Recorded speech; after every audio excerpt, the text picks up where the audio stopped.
And welcome to another episode of MLS Top 10 right now. Tonight we are ranking the top 10 strikers in MLS right now. We created this list by using the Goal System 4000, our objective methodology without emotion and or bias to create this list over the stats of the past 2 seasons and 2 games in the league. First off, before I start, I have to make this announcement. Josef Martinez will not be on the list because he had a season-ending injury, and even when play restarts, he will not be able to play this season. So it would be unfair to have him on this list because he cannot produce for his team this season. So him being in the top 3 strikers right now is basically untrue because he can't play. So because of his season-ending injury, he cannot be on this list. So we'll start with the just missed list. Christian Ramirez, Corey Baird, Ola Kamara, Fredy Montero, Jesus Ferreira, CJ Sapong, and Maxi Urruti. Number 10 of Orlando City SC, Dom Dwyer. 41 starts, 53 appearances, 20 goals, 3,858 minutes, 4 assists, 144 shots, 62 shots on goal, 80 fouls, 56 offside, 16 yellow cards, 1 red card. Dom Dwyer is a good striker, but his prime has passed him. I'm starting to see that his Sporting Kansas City years were better than what his years were at Orlando City, still at Orlando City. He's not as good as he was back in the day with Sporting. He's still a good striker, and he's still one of the best ones in the league. Would he be on this list if Josef was able to be on there? Probably not. He would probably be on the just miss list, but spot opened up. He's number 10. He benefits from Josef's injury somehow. Not saying that's a good thing, but you get the point. Number 9 of LAFC, Adama Diomande. 29 starts, 43 appearances, 20 goals, 2,689 minutes, 11 assists, 97 shots, 40 shots on goal, 37 fouls, 18 offside, 2 yellow cards, 0 red cards. Adama Diomande is an amazing striker. He could score starting or be a great super sub. He could do both. He is an amazing player. He is great in the system for LAFC. He's amazing. An amazing attacker, smart player, can score no matter what from thin air. Is the type of striker you want in big moments. Adama Diomande deserves to be number 9. Number 8 of the Columbus Crew, Gyasi Zardes. 63 starts, 63 appearances, 33 goals, 5,596 minutes, 2 assists, 153 shots, 68 shots on goal, 54 fouls, 42 offside, 3 yellow cards, 0 red cards. Zardes is a good striker. He's clinical. He can make good runs. He has his head up. He can make heads-up plays. He's not amazing, but he's not horrible. Now, for the national team, he is definitely horrible, but we're talking about the league. He's a little bit better in MLS, just a slight bit. But when it comes to the fact that Josef, again, is injured, it basically puts him up a peg, so to speak. And especially getting 33 goals over 2 seasons with a team like Columbus that wasn't really that good, it makes him look good. If it was LA Galaxy, maybe not. If he was still at the LA Galaxy, would he be on this list? I don't know if he would even scored that much, honestly. Yeah, he's taller than Chicharito, but is he good in a cross and inshallah form? No. No. Columbus is counterattack. It's different than LA. That makes Gyasi look better. So you think he'd look good on the national team, but he doesn't. It's kind of crazy. But that's where I'll leave that. Number 7, Mauro Manotas of the Houston Dynamo. 60 starts, 67 appearances, 33 goals, 5,352 minutes, 9 assists, 191 shots, 75 shots on goal, 43 fouls, 37 offside, 1 yellow card, 0 red cards. Manotas is a good striker. Same type of player as Gyasi Zardes, is an Iron Man. Very good, keeps his head up, can make good runs, can score, is an effective striker, especially for a bad team like Houston. Number 7 is a good number for him because if Manotas was on a different team, on a better team, say Minnesota, LAFC, he would be even better. So number 7 is good for him. You could see the talent. You could see the potential. That is amazing. Number 6 of the New England Revolution, Gustavo Bou. 15 starts, 16 appearances, 9 goals, 1,335 minutes, 3 assists, 68 shots, 28 shots on goal, 9 fouls, 13 offside, 1 yellow card, 0 red cards. He is a great player. Gustavo Bou is a great player. Smart player, always great, always in the right position, always ready to make a good run. He's a smart player. Was on a hot streak like you wouldn't believe last year after getting to New England, getting to Foxborough. An amazing player. He deserves all the plaudits he gets. Number 6 is amazing for him because he's only played 16 matches, but you know he has talent. You know he has finish. You know he has prowess. You know he is something. And you know he will be something once the league returns. So number 6 is deserved for him. Number 5 from the Seattle Sounders, Jordan Morris. 25 starts, 28 appearances, 12 goals, 2,182 minutes, 7 assists, 46 shots, 22 shots on goal, 18 fouls, 15 offside, 2 yellow cards, 0 red cards. Jordan Morris has bounced back wonderfully from that ACL injury he suffered in 2018, had an amazing season in 2019, was looking like he would have an amazing season this year, was amazing in the Canada series, especially in the home match at Orlando. Jordan Morris is back on his way to being an amazing player. Jordan Morris is coming back and coming back strong. He is amazing. He is a smart player. He can run.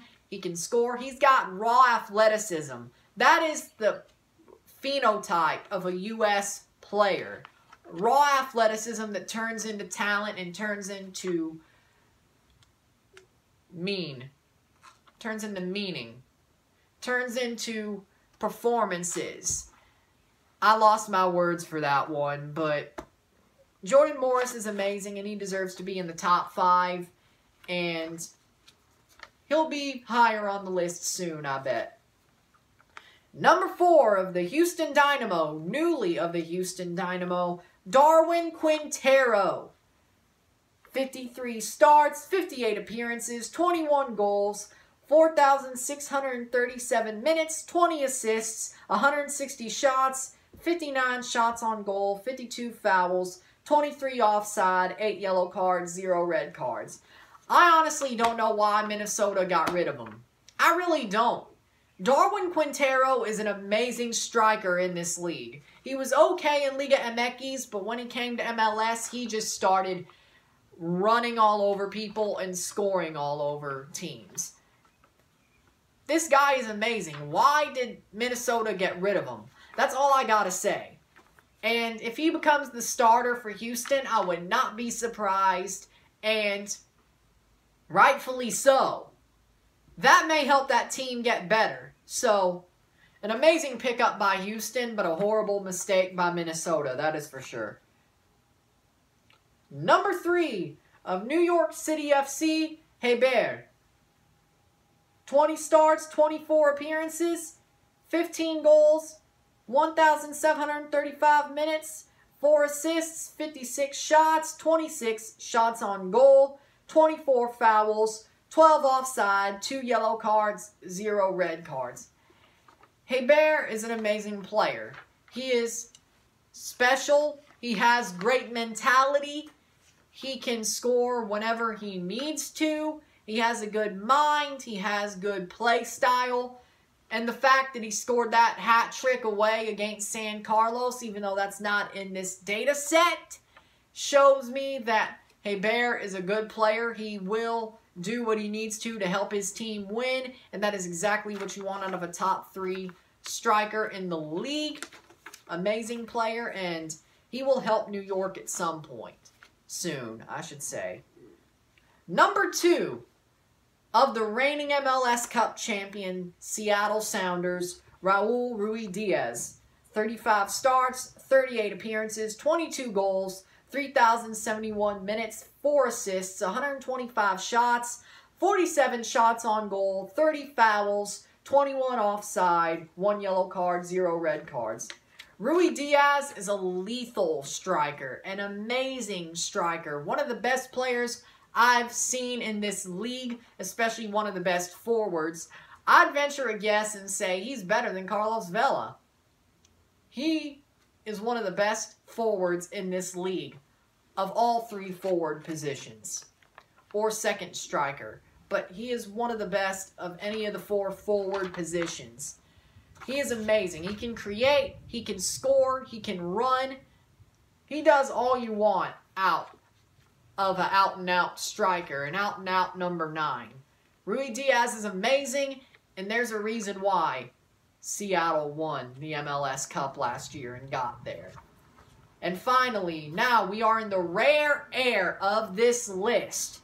We are in the rare air, your champion of the top 10 MLS strikers right now, number 1 of Toronto FC, Jozy Altidore. 32 starts, 37 appearances, 18 goals, 2,737 minutes. A little bit tongue-tied there. 8 assists, 84 shots, 37 shots on goal, 52 fouls, 22 offside, 8 yellow cards, 1 red card. Jozy is an amazing player. He has the best mentality of any striker in this league. You ever heard the term mentality monster? That is what Jozy Altidore is for Toronto FC. Because in any big moment, he will score. Or at least get an assist, but most likely score. Any big moment. You put him in a final, he's going to score. You put him in a big match in a cup competition, he will score. He comes back from injury, he will score. And he'll probably score 4 games in a row, because that's what normally happens after he comes back from injury. That's what he does. Jozy Altidore is a mentality monster. That term represents him to a T. And I think it's amazing that he is at Toronto FC, because he doesn't just help himself by playing well for the club, and he doesn't just help the club, he helps the footballers under him. He helps the players under him that have a style just like him. Like Ayo Akinola, Ifun Iñaki Achara, those 2 players. They're young strikers. They're the same type of player like Jozy. They could body people in the box. They're mentality monsters. But he helps them put that into fruition. And Jozy said it himself about Ayo. And I'm sure he would say the same thing about Achara. Why?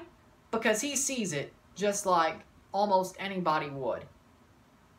Jozy is sort of there to mentor them as well as be a great striker. Yes, he gets hurt a lot, but it ain't just the way he plays on the pitch. And the numbers that he has on the pitch are good rates. His scoring rate is amazing. Ever of the past 2 years. His scoring rate is amazing. I was about to say ever since, but in the past 2 seasons when he's not injured, his scoring rate is amazing. But it isn't just that. He is a great mentor to the young strikers on this team, on Toronto FC. and that helps him. Now, that is an intangible, and that's not the reason I put him number 1, but that is a great argument as to why that is legit.